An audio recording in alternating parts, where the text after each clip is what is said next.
বিসমিল্লাহির রহমানির রহিম। গতকাল খুলনা ভার্সেস রংপুরের ম্যাচটা হয়েছিল। সেখানে দুর্ভাগ্যজনকভাবে খুলনা ৮ রানে হেরেছে।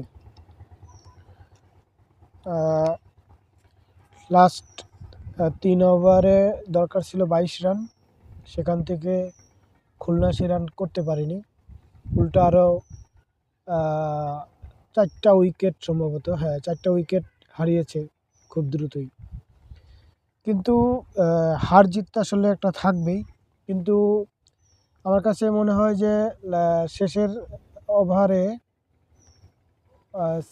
সাইফুদ্দিনের ওভারে পরপর ২টা নো বল হয়েছে। আমি জানি না অন্যরা কেউ খেয়াল করেছে কিনা, এটা আম্পায়ার খেয়াল করেনি কেন জানি না, কিন্তু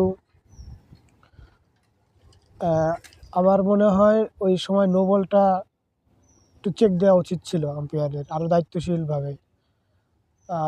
আমি দেখেছি ওই সময় কিন্তু মেহেদী হাসানও কিন্তু ডাগ আউটে বসে নোর একটু আবেদন জানিয়েছিল, কিন্তু এটা পরবর্তীতে তার রিপ্লেতে পর্যন্ত দেখায়নি কেন জানি না।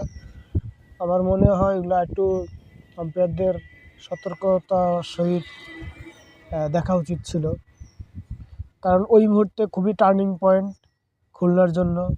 ওখানে একটা রান বা একটা বল মানে অনেক বড় ব্যাপার। একটা নো যদি পেতো, আমার মনে হয় সিচুয়েশনটা অন্যরকমও হতে পারত। যাই হোক, এই ব্যাপারটা আসলে আমার কাছে মনে হয়েছে যে